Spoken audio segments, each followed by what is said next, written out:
Bienvenue au webinaire La prochaine danse, quel service pour vous soutenir avec Karine 5 mars de l'appui pour les prochains dents. Donc, avant de commencer le webinaire d'aujourd'hui, je vais juste vous présenter bien rapidement quelques services et ressources qu'on offre à la Fondation canadienne des tumeurs cérébrales. Donc, qui sommes-nous? On est un organisme national sans but lucratif. Notre mission est de venir en aide par le biais de programmes d'information, de soutien, d'éducation et de recherche à toutes les personnes qui sont touchées par cette maladie au Canada. Pour donner une petite idée, il y a 27 Canadiens par jour qui apprennent qu'ils sont atteints d'une tumeur cérébrale. Pour ceux qui viennent se connecter avec nous, je m'appelle Laurie Bouchard, je suis spécialiste des services de soutien, puis je vais présenter rapidement les services de la Fondation canadienne des tumeurs cérébrales avant qu'on commence le webinaire aujourd'hui pour les prochains temps de notre communauté. Donc, nos services de soutien, on offre des groupes de soutien virtuels en anglais et en français. Donc, en fait, on a un seul groupe de soutien francophone. Il est virtuel, puis il réunit patients survivants et proches aidants. Ce groupe-là, il se réunit 2 fois par mois, soit les mardis de 19h à 20h15 à l'heure de l'Est. Pour connaître l'horaire, il faut vraiment regarder sur le site Web. Ce n'est pas nécessairement les mêmes mardis chaque mois, donc il faut vérifier l'horaire quelques semaines d'avance. Pour vous inscrire, vous pouvez simplement aller sur le site Web, remplir le formulaire, puis ça va nous faire plaisir de vous accueillir dans le groupe de soutien. Du côté anglophone, on a plusieurs groupes. Pour les proches aidants, on a un groupe spécifique pour les proches aidants du côté anglophone. Donc, s'il y a des gens qui parlent anglais aussi, ça peut être intéressant de le regarder.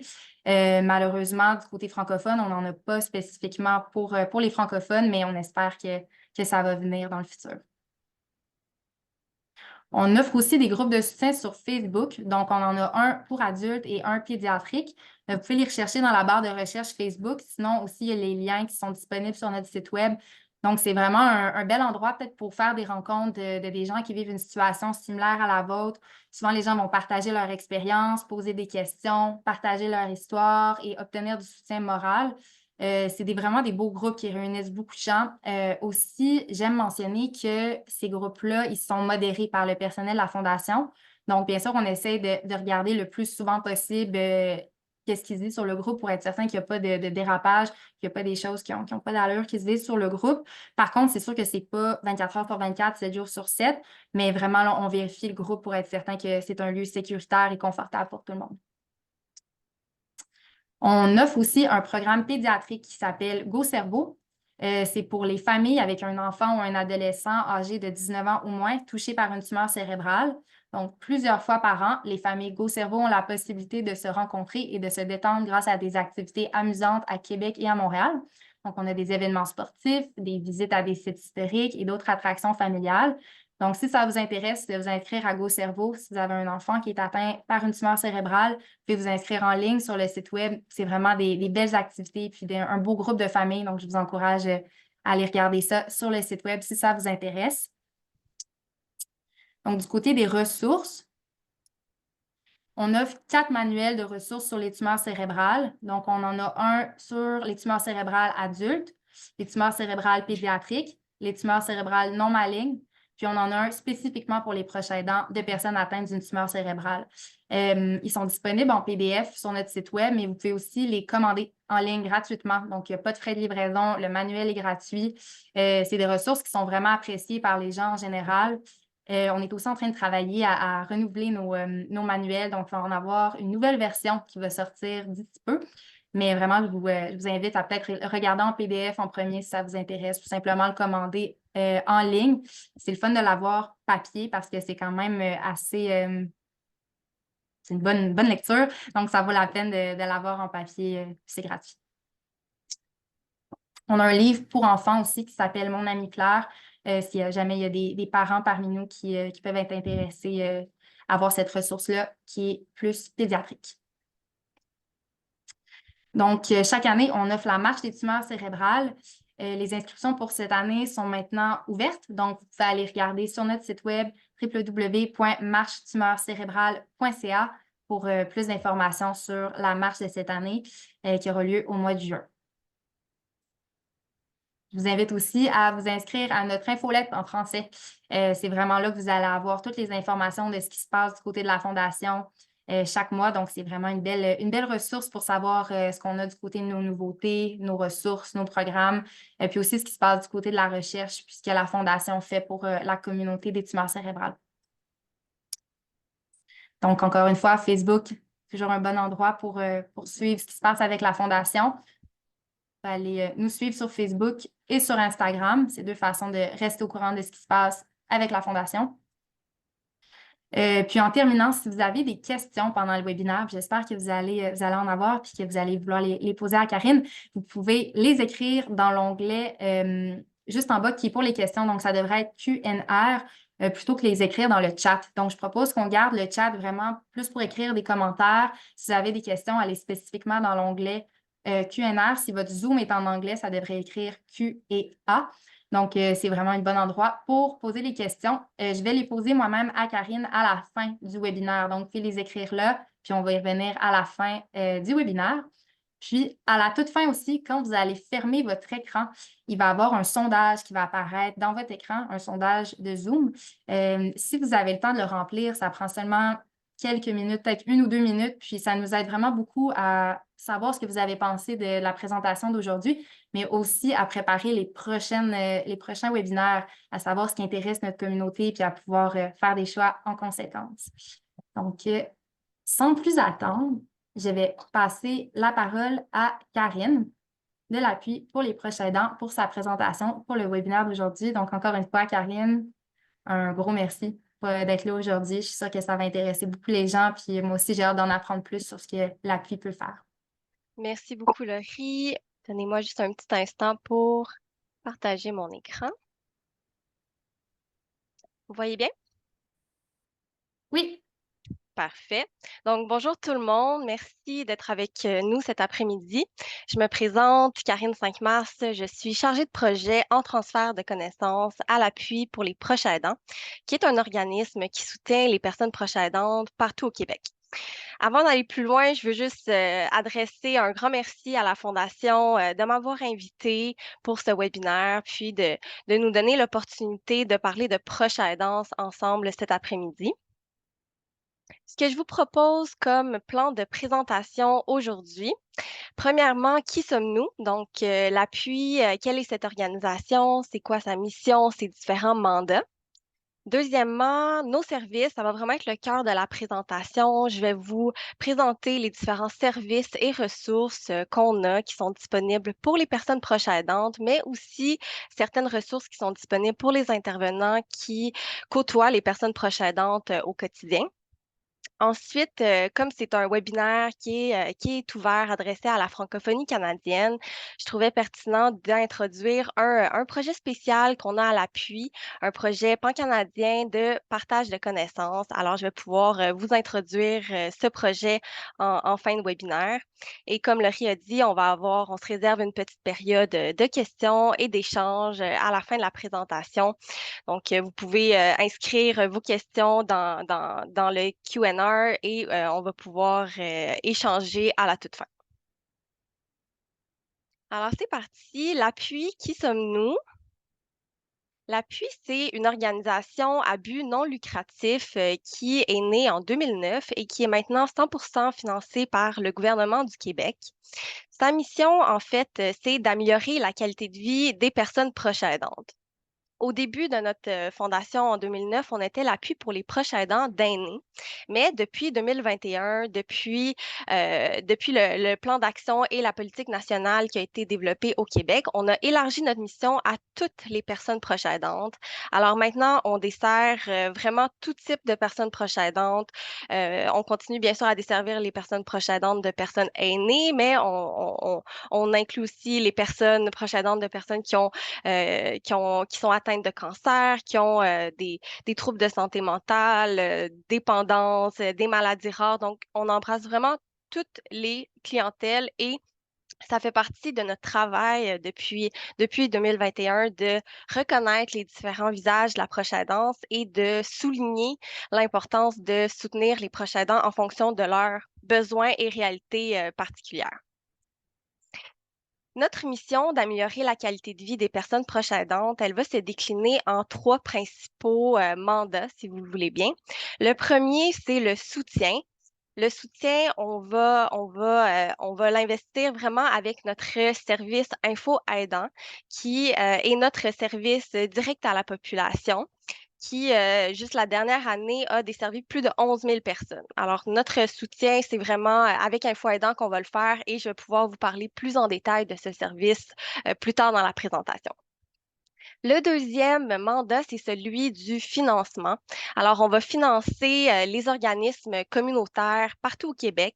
On a une équipe de conseillers en développement régional qui a vraiment cette connaissance du terrain, qui représente toutes les régions et qui permet en fait euh, de connaître et d'investir dans les services de proximité pour les personnes proches aidantes. Alors, on reçoit des fonds qui viennent directement du gouvernement du Québec et on va redistribuer ces fonds dans les organismes communautaires à travers des appels de projets. Et les services qu'on va financer, ça va être surtout de l'information, de la formation, du soutien psychosocial et du répit. Notre troisième mandat, c'est celui de la mobilisation. C'est un mandat qui est plus large, si on veut. Ça va concerner toutes les activités qui sont menées par notre équipe de communication. On va avoir, par exemple, des contenus de sensibilisation qui sont développés. On a également notre volet de transfert de connaissances qui, par exemple, par le projet pan-canadien, va avoir un certain impact au niveau de la sensibilisation. Et en fait, notre secteur de mobilisation, il est en développement. On essaie d'avoir un impact sur à plusieurs niveaux. Donc, bien sûr, au niveau du système de la santé, mais également dans les écoles et aussi chez les employeurs. Donc, c'est vraiment une offre en développement que l'on mène à ce jour. Je vais maintenant passer à la partie suivante qui, comme je vous disais, va vraiment être le cœur de la présentation. On a plusieurs services que je vais pouvoir vous détailler plus en détail. Plus en détail, c'est ça. Le premier service, c'est notre service Info Aidant, qui est une ligne téléphonique d'écoute, d'information et de référence. C'est une ligne qui est adressée à toutes les personnes proches aidantes, mais qui est aussi adressée à leur entourage et aux intervenants. Alors, c'est une excellente porte d'entrée pour n'importe qui a une question sur le sujet de la proche aidance. La ligne, elle va être ouverte de 8 heures à 20 heures tous les jours et elle est accessible par téléphone, bien sûr, mais également par courriel et par clavardage. Les personnes qui nous rejoignent peuvent nous rejoindre pour différentes raisons. Le rôle de personne proche aidante, ça peut souvent être un rôle qui est demandant, qui peut être exigeant. Alors, une personne proche aidante qui ressent un trop-plein peut avoir besoin d'une écoute d'un professionnel qui va être neutre et qui va lui apporter un soutien. Alors ça peut être une des raisons d'appeler Info Aidant.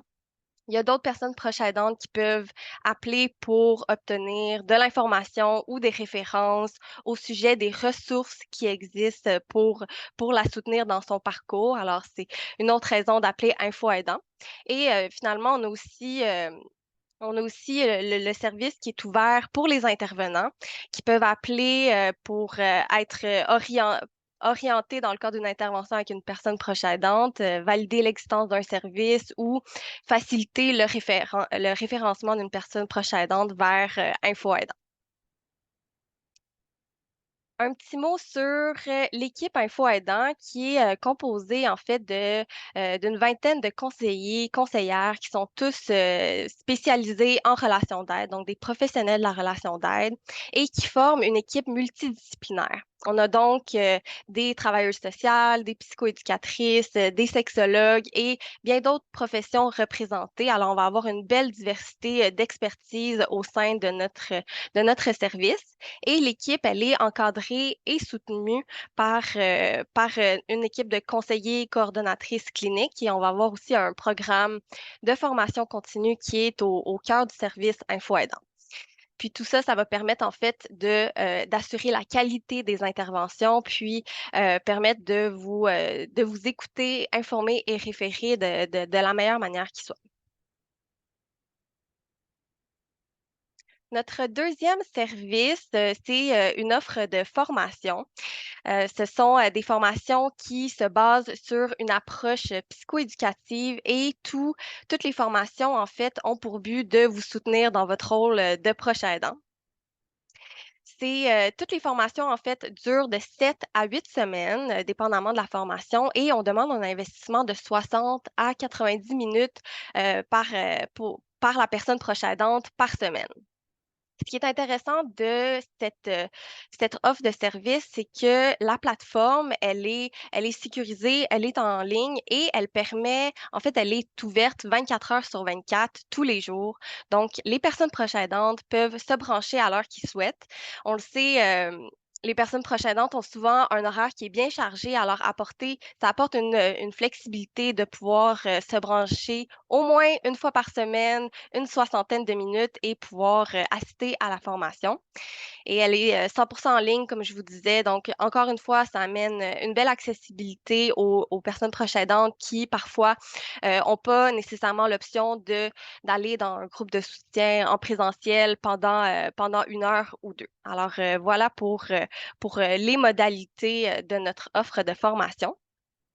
Puis, comment les formations sont structurées? En fait, il va y avoir, des lectures, des vidéos, mais aussi des exercices pratiques et ce qui a été nommé comme commentaire positif de la part des participants, c'est que tout au long tout au long de la formation, donc tout au long des 7 à 8 semaines, il va y avoir un accompagnement qui est offert par, les tutrices qui sont des conseillères info-aidants.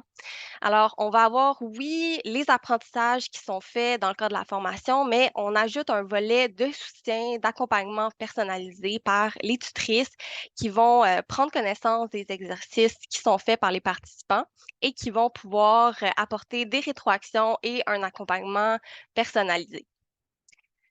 Comme je vous disais, c'est ça, ça va dépasser un petit peu, les simples apprentissages, puis on est vraiment dans un volet d'intégration. Les formations durent tu sais, quand même 7 à 8 semaines, ce qui permet à la personne proche aidante de tester ses apprentissages dans la vie de tous les jours, dans son quotidien et de pouvoir en discuter avec, la tutrice d'info aidant qui va apporter cet accompagnement écrit, donc l'intervention par écrit. Pour notre offre de formation, c'est une offre qui est en développement. En fait, on crée de nouvelles, formations. Toutes les formations qu'on a présentement ont été développées en collaboration avec la chaire de recherche Marguerite, Diouville. Je vais les passer en revue rapidement pour que vous ayez un peu une idée de ce dont il s'agit. Les 3 premiers programmes sont plutôt adressés aux personnes proches aidantes qui accompagnent une personne aînée qui a un trouble neurocognitif et la quatrième formation, qui est notre formation, la plus récente, qui a été, disponible cette année, en fait. C'est, une formation qui est offerte à tout type de proches aidants et qui est adressée aux personnes proches aidantes qui s'occupent, d'une personne qui a 65 ans et moins. Devenir aidant, ça s'apprend, c'est notre première formation et elle est destinée aux personnes proches aidantes qui viennent de recevoir le diagnostic de leurs proches, un diagnostic de maladie neurocognitive. Alors, ce programme va vraiment viser le début de la trajectoire, vraiment la période où on est un peu sous le choc du diagnostic, on est en train de faire des adaptations, on essaye de mieux comprendre la maladie, de développer des stratégies d'adaptation. Alors, on est vraiment dans une optique, ce programme-là, si vous voulez, c'est comme une boîte à outils qui va adresser différentes thématiques et qui va permettre à la personne proche aidante de s'outiller le plus possible dès le début de sa trajectoire. Notre deuxième programme, Avec toi sous un autre toit, c'est un programme qui vise particulièrement la période d'hébergement, de changement de milieu de vie. Il va s'adresser encore une fois aux personnes proches aidantes qui accompagnent une personne aînée qui a un trouble neurocognitif et on va vraiment, comme je vous disais, se centrer sur la période d'hébergement qui amène bien souvent de grands changements. Alors, on va accompagner les participants dans cette étape. Nos 2 derniers programmes ont en commun la thématique de la gestion de stress, qui est une, thématique très importante chez les personnes proches aidantes, hein, qui vivent souvent un niveau de stress élevé dû aux défis, hein, qu'ils doivent relever à tous les jours. Comme je vous disais, Message, ça va être, en fait, une, formation qui, encore une fois, est adressée aux proches aidants d'une personne, aînée qui a un trouble neurocognitif et la deuxième, ben, elle est tout client donc toutes les personnes proches aidantes peuvent s'y inscrire et elle est ouverte, en fait, aux personnes proches aidantes qui s'occupent de quelqu'un de moins de 65 ans. Alors voilà pour, notre offre de formation. Je vous invite à contacter les conseillers, les conseillères du service Info Aidant si vous avez plus, de questions, et elles vont pouvoir évaluer avec vous votre situation et vous orienter vers, une formation qui répond le plus à vos besoins. On a aussi, bien sûr, toutes, d'autres ressources qui sont disponibles et elles vont pouvoir vous accompagner, vraiment pour trouver la formation qui, correspond à vos besoins. Passons maintenant à notre répertoire de ressources qui permet aux personnes proches aidantes de trouver facilement des ressources près de chez eux, puis des ressources qui correspondent à leurs besoins. Euh, c'est possible, en fait, de faire une recherche par code postal, faire ressortir toutes les ressources qui se retrouvent près de chez soi, près de son domicile. Et c'est également possible de faire une recherche par catégorie. On va recenser dans notre répertoire plusieurs catégories. On a le répit, l'information, la formation, le soutien psychosocial et on a aussi des aspects un peu plus pratiques, donc des services qui touchent les aspects administratifs, juridiques, fiscaux, et aussi l'aide à domicile, le transport, l'hébergement, tous les services en fait qui peuvent aider la personne proche aidante et aussi la personne aidée, donc vraiment la DIAD, aidant aidé, sont répertoriés. C'est un répertoire qui est 100% accessible en ligne, donc je vous invite à le parcourir, hein. En fait, c'est pas rare que des personnes proches aidantes sont surprises de l'étendue des services qui existent. Alors, ça peut être intéressant, même si vous ressentez pas un besoin particulier maintenant dans l'immédiat, ça peut être intéressant de le parcourir, puis savoir qu'est-ce qui existe. Comme ça, s'il y a un nouveau besoin qui émerge, s'il y a un imprévu qui arrive, vous pouvez savoir vers quel organisme, vous tournez, rapidement.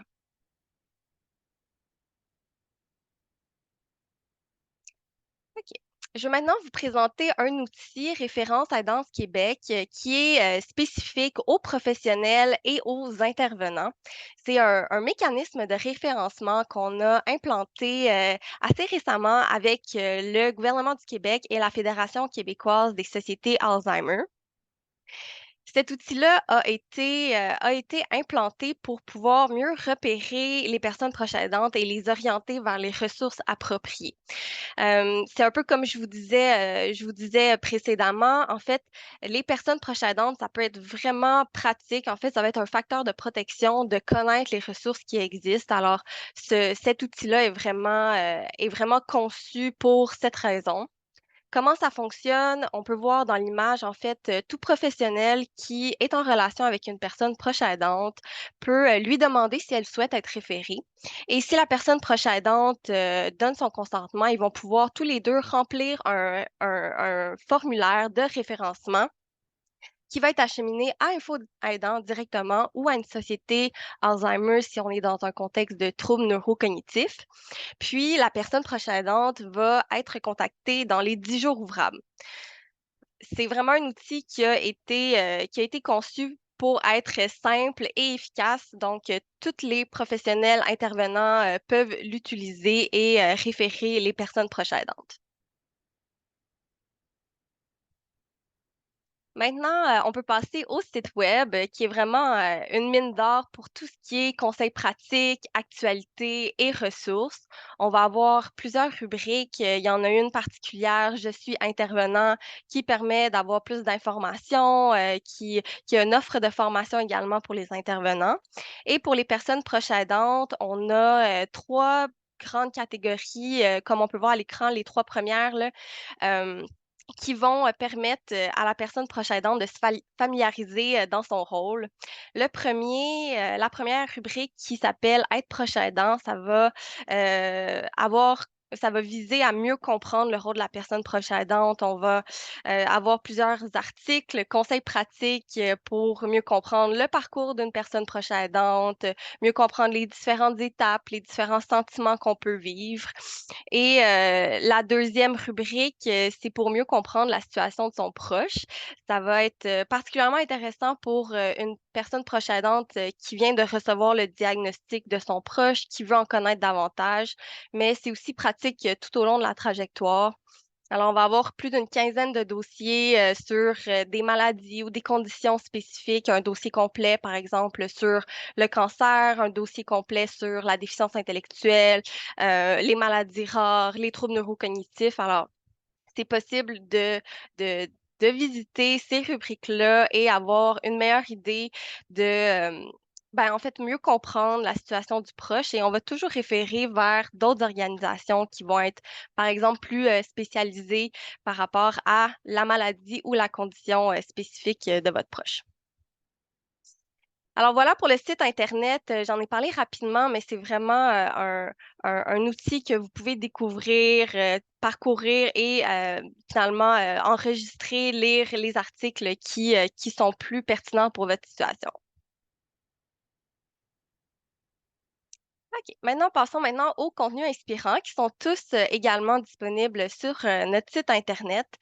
Hem Les contenus inspirants vont être des outils de sensibilisation. Les personnes proches aidantes, on le sait, se reconnaissent pas toujours dans leur rôle, avant d'être une personne proche aidante, on va souvent avoir un autre rôle. On est la mère de quelqu'un, on est, l'enfant de quelqu'un, le conjoint de quelqu'un. Alors c'est pas rare qu'on va entendre des phrases comme: «Ah moi je suis pas proche aidante, je m'occupe de ma mère, elle a toujours été là pour moi, c'est normal que je m'occupe d'elle à présent». Hem, Ce qu'il faut comprendre avec le rôle de personne proche aidante, c'est que ce rôle-là efface pas l'ancien rôle, c'est un nouveau rôle qui vient s'ajouter et la reconnaissance de notre rôle, elle est très importante parce qu'elle nous permet, en fait, d'aller chercher des services, d'être peut-être plus conscient de nos besoins qui sont liés au rôle. Alors, ce sont tous des outils de sensibilisation qui visent à reconnaître les différents visages de la proche aidance et qui permettent aux personnes de se reconnaître dans les histoires partagées et aussi, découvrir qu'ils sont pas seuls à vivre ce qu'ils vivent. On a plusieurs contenus inspirants, mais je vais vous parler de 3 en particulier. Le premier, Au-delà des mots, paroles de proches aidants, c'est une série documentaire, qui a été faite par 2 personnes proches aidantes qui, racontent en fait leur parcours. Ils vont, parler la série, elle est conçue en 7 capsules d'une dizaine de minutes et chaque capsule, chaque, chapitre va parler d'une étape importante de, la trajectoire de la proche aidance. Et avec cet outil-là, on est allé un peu plus loin, puis on a créé des fiches d'animation pour, des intervenants qui voudraient, par exemple, voir une capsule et animer une discussion à l'aide de la fiche d'animation qui contient, des orientations et des, questions, d'animation. Alors, c'est, vraiment un bel outil, à voir. Puis je tiens à dire, ici, on est dans un contexte plus de, heu, proche aidant de personnes aînées avec un trouble neurocognitif, mais c'est un beau film à voir que je recommande vraiment pour tout le monde parce qu'on parle de grandes thématiques universelles. On parle de culpabilité, des différents deuils, de la fin d'aidance. Donc c'est vraiment un beau film à voir, à visionner, pour toutes les personnes proches aidantes. Notre deuxième outil, c'est notre série balado des histoires qui résonnent, qui est animée par Marina Orsini, qui a elle-même été personne, proche aidante, de sa mère pendant plus de 4 ans. Et tous les épisodes, en fait, vont adresser une thématique particulière. Ça peut être un moment marquant de la trajectoire comme, l'hébergement, la post-aidance, mais ça peut être aussi, des épisodes, comme on le voit à la saison 3, qui sont conçus autour, d'une condition particulière. Donc un épisode complet sur le cancer, sur la déficience intellectuelle et bien d'autres. Je vous invite vraiment à le parcourir, c'est super intéressant, puis on va avoir des avis différents. À chaque épisode, on a une personne proche aidante, un intervenant du milieu et aussi une personnalité publique. Alors, je vous invite vraiment à regarder les balados, écouter peut-être ceux qui vous interpellent le plus et ils sont tous disponibles en ligne sur le site Internet. Notre troisième outil de sensibilisation, c'est un jeu inspiré du jeu des sept familles que peut-être plusieurs d'entre vous connaissez. Donc, on a collaboré avec l'illustrateur Michel Rabagliati qui a pu mettre en image sept familles qui, en fait, sont inspirées de réalités vécues. C'est des situations qui sont les plus rapportées par nos conseillers et conseillères du service Info Aidant. Alors, c'est un jeu de cartes, c'est un jeu de cartes physique, que j'ai ici, vraiment, hem, c'est ça, avec de vraies cartes que vous pouvez, commander, sur notre site internet et qui est aussi disponible en ligne. Donc, c'est possible de jouer en ligne, contre l'ordinateur ou en même temps simultané avec des proches. Et ce qui est intéressant de ce jeu-là, c'est que c'est une façon plus ludique de parler de la proche aidance. C'est un jeu adressé à tous les publics et il va avoir, c'est ça, les portraits des personnes proches aidantes qui nous permettent de se familiariser avec, les différents visages. Avec cet outil-là, on est allé encore un petit peu plus loin aussi. On a développé un guide d'animation, pour animer une activité pédagogique dans les classes, avec, des élèves du primaire. C'est un guide qui est adressé aux enseignants, aux enseignantes. On a des trousses qui sont disponibles qu'on peut envoyer dans les écoles et on a aussi le guide qui est téléchargeable en PDF sur notre site internet. Alors voilà pour cet outil, qui est vraiment adressé à toutes les personnes proches aidantes, puis le grand public, en général. Maintenant, ça ici, c'est pas, un service qu'on offre à l'appui, mais je voulais faire une mention spéciale. C'est un projet collaboratif qui est financé par l'appui et qui est mené par la Fondation Virage, le Y des femmes et le Eidoun. Ils vont offrir des services de soutien, donc des groupes de soutien, des ateliers d'art-thérapie, des conférences et du soutien psychosocial aux proches de personnes atteintes de cancer. C'est des services qui sont gratuits et offerts en mode hybride, à tous les Québécois de toutes les régions. Alors, je voulais juste faire une petite mention. J'ai mis le lien web si vous souhaitez avoir plus d'informations et que vous souhaitez vous inscrire. Et il y a aussi plusieurs autres services qui existent pour soutenir les personnes proches aidantes selon votre condition, selon votre réalité particulière. Alors, je vous invite vraiment à parcourir notamment le site web de l'appui pour regarder et découvrir ce qui existe. On arrive déjà à notre dernière partie qui est de vous introduire à notre projet spécial qu'on a à l'appui depuis plus d'un an. C'est un projet qui est en collaboration avec le Centre canadien d'excellence pour les aidants. C'est un projet pour lequel je suis la chargée de projet et je travaille en collaboration avec, toute l'équipe de l'appui et plus particulièrement le volet de transfert de connaissances.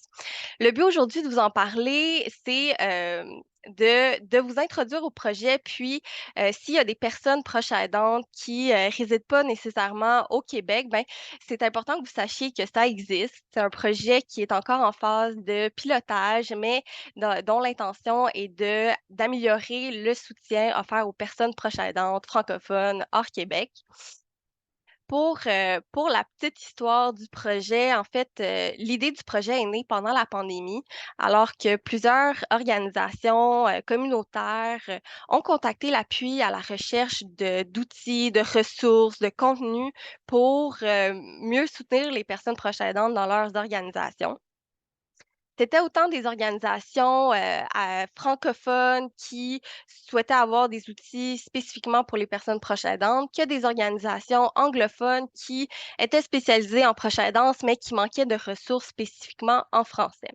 C'est à ce moment-là que la directrice du transfert de connaissances, Julie Bierstaff, elle a, capté un besoin, celui des organisations, d'accéder à des ressources, en français.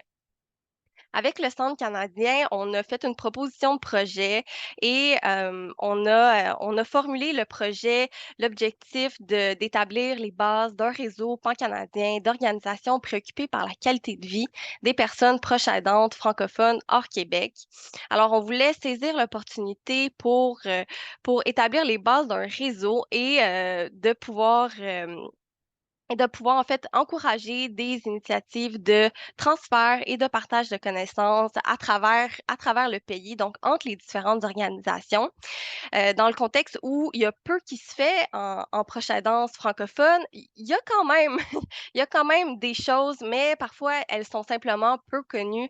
Alors ce projet vise vraiment à se mettre ensemble, faire connaître ce qui existe et ultimement développer, peut-être des initiatives qui vont être innovatrices et qui vont pouvoir permettre de répondre aux besoins des personnes proches aidantes. On a fait, au courant de la dernière année, c'était vraiment centré sur une étude de besoins. Donc, on voulait mieux comprendre les besoins des organisations. On a mené un sondage et on a fait aussi des entretiens avec, plusieurs organisations à travers, le pays. Je veux vous partager un témoignage d'une organisation qui nous a dit: «Nous aimerions avoir une meilleure visibilité de nos services en français. Nous savons que les francophones sont moins bien desservis et nous voulons faire mieux». C'est une citation qui, pour moi, veut dire beaucoup parce qu'on a beaucoup eu des témoignages qui allaient dans ce sens-là. Alors, il y a une reconnaissance qu'il y a des services en français, mais que parfois, il manque un peu de ressources ou d'outils comparativement à l'offre de services en anglais. Et il y a aussi cette volonté de s'impliquer dans le projet. Donc, on a eu vraiment un bel écho de la part des organisations qui souhaitaient embarqués dans le projet et qui trouvaient ça important de mieux desservir les francophones. Dans notre sondage, on a posé la question aux organisations. On leur a demandé concrètement qu'est-ce que ce projet pourrait vous apporter pour votre organisation, dans votre contexte spécifique. Alors, je vous ai mis à l'écran vraiment les 6 catégories de bénéfices qui, selon les participants, peuvent être amenés par le projet. Premièrement, on a le partage des meilleures connaissances et des pratiques en proche aidance. Donc, il y avait beaucoup cette idée d'aller-retour entre les organisations, hein, d'échange d'expertise qui permet de partager les meilleures connaissances. Le deuxième, réseauter avec les organisations impliquées dans le réseau. Des fois, on a besoin d'une personne, d'un membre d'une organisation avec qui converser, discuter des enjeux de proche aidance. Donc, c'est d'avoir un réseau sur qui compter. Troisièmement, collaborer et créer des partenariats. On avait beaucoup cette idée de s'entraider, d'avoir des alliés, de se mettre ensemble, de discuter entre les organisations qui vivaient des enjeux similaires. Quatrièmement, connaître les ressources disponibles. C'est un peu comme je disais tout à l'heure, il y a quand même des ressources qui existent partout au pays, dans les différentes provinces, dans les différents territoires. Il y a des très belles initiatives qui se font. Alors, le réseau peut permettre en fait de faire connaître ce qui existe, ce qui est disponible et en fait, permettre que ça soit le plus bénéfique pour les personnes proches aidantes. Cinquièmement, contribuer à la sensibilisation. La sensibilisation, c'est important pour toutes les personnes proches aidantes, mais ici, on va vraiment sensibiliser aux besoins particuliers des milieux francophones, donc vraiment dans les autres provinces, territoires qui sont en situation linguistique minoritaire. Et le dernier, ultimement, on veut développer des initiatives innovatrices. Alors, se mettre ensemble, échanger des idées, puis trouver une façon de pouvoir desservir les francophones, de la meilleure manière qui soit. Un petit mot sur, le partenariat avec les personnes proches aidantes. C'est une approche qu'on a implantée dans le cadre de ce projet. C'est une approche qui valorise les savoirs expérientiels des personnes proches aidantes. Je vous partage une citation d'une personne proche aidante qui nous dit: «On a besoin d'être vus, on a beaucoup à partager, nos expériences, nos bons coups et nos pratiques innovantes». Alors, dans ce projet-là, on a beaucoup notre focus sur les organisations pour que les organisations puissent se parler, communiquer ensemble et créer des meilleurs services. Mais on a aussi à cœur d'inclure les personnes proches aidantes francophones des autres provinces, des autres territoires dans la conversation, dans le projet. Alors, on est toujours à la recherche de personnes proches aidantes qui ont ce vécu expérientiel de la trajectoire de ce que c'est que d'être proche aidant et on est toujours à la recherche d'avoir des rétroactions, puis, d'écouter les différentes idées qu'il peut avoir. Alors voilà pour le projet, pan-canadien. Comme je vous disais, c'est une courte introduction. Le projet, il est en développement. Alors je vous invite à rester à l'affût des différentes initiatives qui vont être développées dans les prochaines années. En ce moment, on est en train de travailler, vers un plan d'action qu'on veut faire en co-construction avec les organisations, qu'on veut vraiment, mener avec, les organisations. Alors je vous invite à rester à l'affût de ce projet et pour plus d'informations, si vous voulez connaître les différentes, opportunités de collaboration, que ça soit avec, que ça soit en tant qu'organisation ou alors à titre de personne proche aidante, qui pourrait être une personne proche aidante, partenaire, n'hésitez pas à me contacter. Il y a mon adresse, courriel ici, donc vraiment, n'hésitez pas pour, toute question. Si vous voulez avoir plus d'informations, ça va vraiment me faire plaisir, d'en parler. Et voilà pour la présentation, le contenu que je voulais vous présenter aujourd'hui. Donc, on va avoir, donc j'ai présenté l'appui, les différents services et notre projet pan-canadien. Puis, je tiens à dire qu'à la Fondation canadienne, il y a vraiment des super ressources qui sont disponibles pour les personnes proches aidantes. Alors, je vous invite vraiment à aller voir ce qui se fait, à aller voir aussi dans les autres organisations tant au niveau canadien que québécois. Il y a beaucoup de choses qui se font en ce moment. Alors, je vous invite à aller découvrir ce qui est développé. Puis, voilà, Laurie, je vais te repasser, la parole pour la période de questions. Un gros merci encore de m'avoir, invitée, puis ça m'a fait plaisir de vous partager les services qu'on a à l'appui. Merci beaucoup à toi, Karine.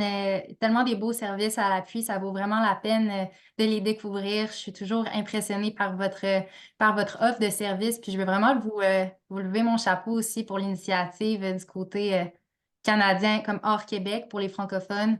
Je pense que c'est hyper important. Puis c'est beau de voir que cette initiative-là est prise par l'appui, mais aussi par d'autres organismes partout au Canada. Je trouve ça vraiment super.